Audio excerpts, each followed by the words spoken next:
आप कभी हैदराबाद आइए तो मैं आपको चार मीनार ले जाके दिखाता हूँ। मैं हूं यासर मलिक। सर, आज आपकी टोपी का रंग बड़ा खास है।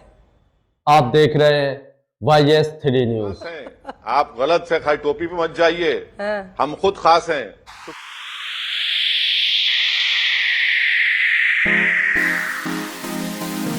ज्ञानवापी मस्जिद को लेकर एक डिबेट हुई जिसमें अंजनम कश्यप ने असदुद्दीन ओवैसी का इंटरव्यू लिया।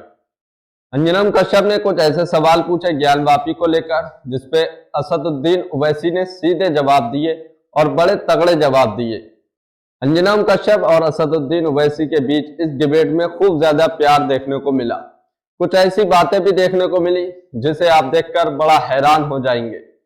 अंजनम कश्यप अक्सर असदुद्दीन ओवैसी का इंटरव्यू लेती रहती है और असदुद्दीन ओवैसी भी ज्यादातर अंजनम कश्यप को इंटरव्यू ही देते हैं, आप लोग जानते हैं। तो अंजनम कश्यप और असदुद्दीन ओवैसी के बीच इस डिबेट के बहाने कैसे कैसे प्यार और टकरार दोनों होती हैं, आप ये वीडियो जरूर देखकर जाइए। एक बहस देश में चल पड़ी है एएसआई की रिपोर्ट के बाद। वही एएसआई की रिपोर्ट सर जो ये इशारा करती है कि मंदिर तोड़कर, क्योंकि मंदिर के अवशेष वहां पर मिले हैं, प्रमाण है, मंदिर तोड़कर वहां पर औरंगजेब के मुगल काल में वहां पर मस्जिद बनाई गई। ये बहस चल पड़ी है कि मुस्लिम पक्ष को वो हिंदुओं को जगह दे देनी चाहिए। आपकी प्रतिक्रिया इस पर?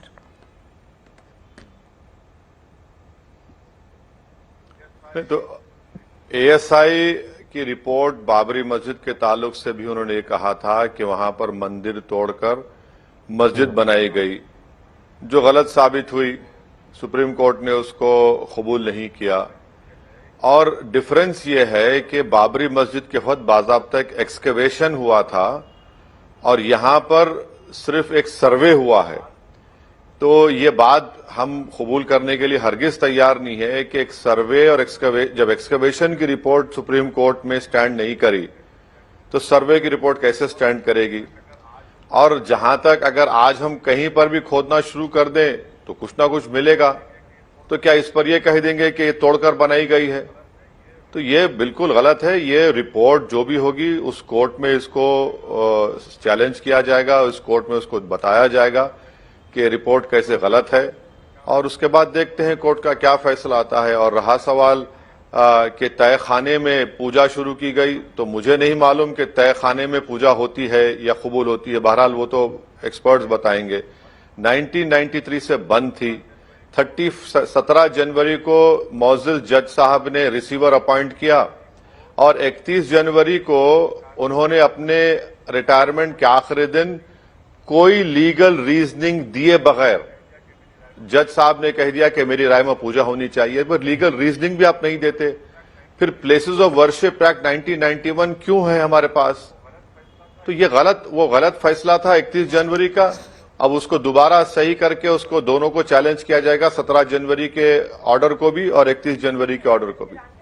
लेकिन अगर 93 में पूजा रोकी गई, जो कुछ अयोध्या में हुआ उसके बाद 93 में पूजा रोकी गई, तो प्लेसेस ऑफ वर्शिप एक्ट को अगर हम देखें तब तो वो पूजा रोकना भी गलत था। व्यास तय खाने की बात कर रही हूं मैं। प्लेसेस ऑफ वर्शिप 93 में वहां पर सामान रखा जाता था और उस सामान को निकाला जाता था, उसको जब से सील कर दिया गया है। तो अब ये बोलना है कि भाई हम कोर्ट का, इसीलिए तो मैं कह रहा हूं ना कि फाजिल जज साहब ने कोई लीगल रीजनिंग दी ही नहीं, और बगैर लीगल रीजनिंग दिए उन्होंने इसको कह दिया कि उनके ओपिनियन में यह है कि वहां पर तय खाने में पूजा होनी चाहिए।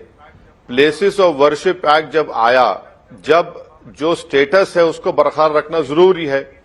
अब 93 से आप ये कह रहे हैं कि यहां पर सामान रखा गया, वहां पर क्या रखा गया? सामान रखा गया वहां पर? नहीं सर, व्यास ये तो एक गलत ऑर्डर जज साहब ने दिया है। वैसे साहब, व्यास परिवार कहता है कि हम तो, और तस्वीरें भी हैं, वो पूजा करते थे 93 तक, वो पूजा करते थे। व्यास तहखाने में पूजा रुकवा दी गई, उसे सील कर दिया गया 93 में। तो प्लेसेस ऑफ वर्शिप एक्ट के तहत तो ये भी गलत है। वीडियो अच्छी लगती है तो इसको लाइक करें, पूरी डिबेट जरूर देखकर जाइए, अभी आगे और मजा आने वाला है। प्लेसेस ऑफ वर्शिप एक्ट जो कैरेक्टर और नेचर है मस्जिद का या मंदिर का, उसको बरकरार रखना चाहिए, वो कानून कहता है। 31 जनवरी का जो ऑर्डर है बिल्कुल ही स्ट्रेंज ऑर्डर है, वो बिल्कुल ही स्ट्रेंज ऑर्डर है। 17 जनवरी को रिसीवर अपॉइंट करते हैं डीएम को, और 31 जनवरी को बगैर लीगल रीजनिंग दिए और बगैर अपील का टाइम दिए।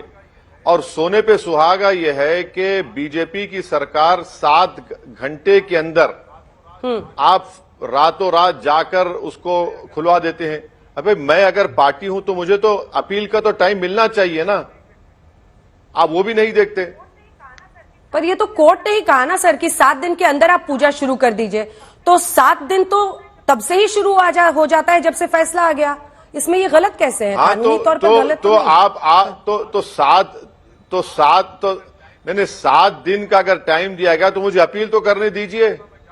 मैं अपील करूंगा, मैं जाके अपनी बात तो रखूंगा कोर्ट के सामने। आप रातों रात जो मस्जिद कमेटी के जिम्मेदार है उनके घर के सामने आपने पुलिस को खड़ा कर दिया, एलआईओ को खड़ा कर दिया और उनसे कह दिया अनऑफिशियली कि आप घर में रहिए, बाहर नहीं निकल सकते आप। एक इंस्क्रिप्शन को कोट करते हुए एएसआई की रिपोर्ट बताती है कि ये 1676 में यानी 17वीं शताब्दी में बना है औरंगजेब के शासन में। अब इसमें तो इफ एंड बट नहीं हो सकता क्योंकि उस इंस्क्रिप्शन की तस्वीर लगाई है एएसआई ने। इस पर आप क्या कहेंगे? वीडियो अच्छी लगती हो तो इसको लाइक करें। अभी अंजना कश्यप और असदुद्दीन ओवैसी का प्यार अभी आपको आगे देखने को मिलेगा, तो इस वीडियो को, इस डिबेट को पूरा जरूर देख कर जाइए। बाबरी मस्जिद में बताया गया था कि पिलर्स निकले, फुला निकले, ये निकले। क्या एएसआई की रिपोर्ट वहां पर कबूल नहीं हुई एक्सकवेशन के बाद, और यहां पर सर्वे हो रहा है? और ये कोई रिपोर्ट तो कोई पत्थर की लकीर तो नहीं है, आसमान का कानून तो नहीं है। इसको हम कोर्ट में चैलेंज करेंगे, कमेटी, इंतजामिया कमेटी इसको चैलेंज करेगी, इसको डिस्प्रूव करेगी इन फाइंडिंग्स को एएसआई के। तस्वीर देखिए ना सर, ये पश्चिमी दीवार है। मुझे नहीं पता कि आप ज्ञानवापी गए हैं या नहीं गए हैं, लेकिन जो पश्चिमी दीवार है, ये दीवार मस्जिद की तो नहीं हो सकती जहां पर फूलों के निशान हो, जहां पूरा आर्किटेक्चर चीख चीख के खुद ही कह रहा है प्रत्यक्ष को प्रमाण की जरूरत नहीं है, जहां पर अवशेष मिल रहे हैं। ये देखिए, ये आर्किटेक्चर तो बिल्कुल मंदिर का आर्किटेक्चर है और बाकी जो मस्जिद का हिस्सा है वो बिल्कुल अलग तरीके से बना हुआ है। इस प्रत्यक्ष को प्रमाण की क्या जरूरत है? आप कभी हैदराबाद आइए तो मैं आपको चार मीनार ले जाकर दिखाता हूं। देखा और है। चार मीनार के ऊपर एक मस्जिद है जो कई सालों से एएसआई ने बंद करके रखी है। आप वहां पर ये सब तमाम चीजें देखकर आप ताजुब करेंगी ये कैसे है। क्या ये बोला जा रहा है कि यहां पर मंदिर को कब्जा करके या मंदिर को तोड़कर बनाई गई है? एएसआई के एक सर्वे रिपोर्ट है, इसको चैलेंज किया जाएगा। मगर 400 साल पे जहां पर नमाजें हो रही हैं, आज आप इसको ये कह रहे हैं और फिर पूरे एक नया माहौल तैयार करने की कोशिश कर रहे हैं एएसआई की रिपोर्ट के ऊपर। एएसआई की रिपोर्ट को हम कबूल नहीं करते, उसको नहीं मानते, और हमारी इंतजामिया कमेटी उसको चैलेंज करेगी कोर्ट में, उसको डिस्प्रूव करेगी। ये क्या एएसआई की रिपोर्ट क्या खत्म हो गया क्या कि बस अब यही सही है? हम डिस्प्रूव करेंगे उसको। लेकिन जो हिंदू भगवानों की मूर्तियां मिली हैं उसको कैसे छोड़ दीजिए, एएसआई को साइड कर देते हैं सर। जो मूर्तियां मिल रही हैं जिसमें गणेश जी, हनुमान जी, विष्णु जी, लॉर्ड कृष्णा, और ये भी कोट किया हुआ है रिपोर्ट में, लेकिन वो मूर्तियां सबने देखी हैं। मतलब हम लोग भी वहां पर जाते हैं तो तहखाने में जो अवशेष पड़े हुए हैं टूटे, वो सबको दिखता है। वो कहां से आ गया सर? तो ये आप इंतजार करिए जब ये 17 जनवरी और 30 जनवरी के ऑर्डर को चैलेंज किया जाएगा, क्योंकि ज्ञानवापी मस्जिद के बारे में मेंटेनेबिलिटी ऑफ द सूट का एक केस सुप्रीम कोर्ट में पेंडिंग है। अभी सुप्रीम कोर्ट में सुनवाई होगी, देखेंगे क्या सुप्रीम कोर्ट में और फिर हाई कोर्ट में जब 17 जनवरी और 31 जनवरी के ऑर्डर को चैलेंज किया जाएगा। तो अभी तो लंबी लीगल लड़ाई लड़ना है, लड़ेंगे हम लोग। मैं आपसे कहूंगा कि आप हिंदू पक्ष से कह दीजिए कि उस फव्वारे को चालू करके दिखा देंगे आपके सारी दुनिया के सामने। इंतजामिया कमेटी तैयार है उस फव्वारे को दिखाने के लिए कि फव्वारा है, वो फव्वारा है, देख लीजिए फव्वारा काम करता है नहीं करता है फव्वारा। अब आप उसको नहीं मानेंगे तो मैं क्या कर सकता हूं?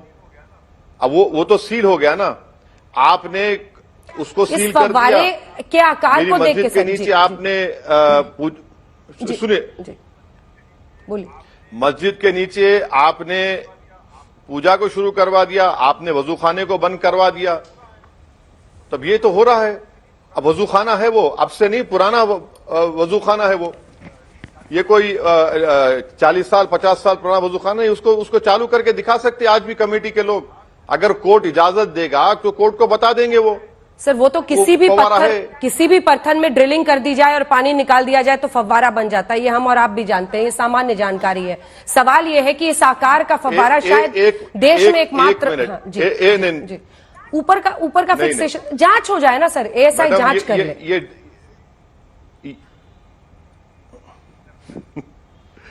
खैर एएसआई का मामला ऐसा है कि एएसआई ताजमहल को भी कुछ और कह दे सकता है आज के जमाने में। जो भी होगा कोर्ट में टाइटल कागजात की बुनियाद पर फैसला होगा। मगर इंतजामिया कमेटी कह चुकी है, आप फवारे को देखना चाहते हैं, हम फवारा दिखा दे सकते हैं आपको। और वो ड्रिलिंग कब हुई देख लीजिए। ड्रिलिंग अगर हुई, ड्रिलिंग से कैसा बनता है, वो तो पुराना फवारा है वो। अब सीए लागू हो रहा है उत्तराखंड में, इस पर आपकी क्या राय है? क्योंकि वहां पर बहुत ज्यादा कई जो मुस्लिम समुदाय के लोग हैं वो विरोध प्रदर्शन कर रहे हैं, लेकिन फिर बात वहीं पर आकर पहुंच के रह जाती है कि सीए के लागू करके धर्म, आप कहते हैं इसको धर्म से मत जोड़ो, लेकिन सवाल तो यही है कि ये उन देशों की बात हो रही है जहां पर माइनॉरिटीज है ही यही धर्म वाले। वीडियो अच्छी लगती हो तो इसको लाइक करें, आगे वीडियो देखकर पूरी जरूर जाइए। नहीं, आप यूसीसी की बात कर रही हैं, सीडब्ल्यूए की बात कर रहे हैं मैडम? मैं सीडब्ल्यूए की पहले बात कर रही हूं, उसके बाद यूसीसी की बात करूंगी। तो सीडब्ल्यूए कहां पर लागू होगा? सीएए के बारे में वो कहा है ना, बंगाल में मंत्री कहां पर लागू? शांतनु जी ने बंगाल में कहा है कि ये हम लोग पूरे देश में लागू करेंगे। तो इसको लेकर आपकी क्या राय है? इसके बाद मैं यूसीसी पे आऊंगी। जिन देशों का जिक्र है वो तो मुस्लिम कंट्रीज है, तो वहां पर माइनॉरिटीज में वही लोग हैं जिनका जिक्र किया गया है, हिंदू, जैन। जी देखिए सबसे पहली बात तो यह है कि जो सीडब्ल्यूए का कानून पार्लियामेंट में पास किया गया था वो गलत कानून है, क्योंकि मजहब की बुनियाद पर बनाया गया। इसीलिए मैंने उस कानून की कॉपी को पार्लियामेंट में पढ़ा था, क्योंकि महात्मा गांधी ने उस जमाने के व्हाइट अफ्रीका में, साउथ अफ्रीका में उसका एक कानून को फाड़ दिया था। हम आज भी कह रहे हैं कि अगर पाकिस्तान में कोई हिंदू है, अफगानिस्तान में कोई हिंदू है, बांग्लादेश में कोई हिंदू है, हाँ। आप अगर आते हैं तो आप लॉन्ग टर्म वीजा नहीं देते उनको। आप लॉन्ग टर्म वीजा दीजिए, उसके बाद उनको आप उनको सिटीजनशिप देना दीजिए। कौन रोक रहा है आपको? आप ये कहना चाह रहे हैं कि मोदी के आने से पहले जो पाकिस्तान से हिंदू लोग आए, अफगानिस्तान से सिख लोग आए, बांग्लादेश से जो हिंदू आए, तो क्या उनको यहां की नागरिकता नहीं मिली, सिटीजनशिप नहीं मिली उनको? रिलीजन की बुनियाद पर बनाकर आपने एक तो अनकॉन्स्टिट्यूशनल काम किया। और मैं फिर से कह रहा हूं, सीडब्ल्यूए को सिर्फ सीडब्ल्यूए से नहीं देखना चाहिए, सीडब्ल्यूए को एनपीआर एनआरसी से जोड़कर देखना चाहिए। अब मिसाल के तौर पर आसाम में सुप्रीम कोर्ट मॉनिटर्ड एनआरसी हुआ है, 20 लाख लोगों के नाम नहीं आए, तो हेमंत बिस्व शर्मा के पेट में दर्द क्यों हो रहा है?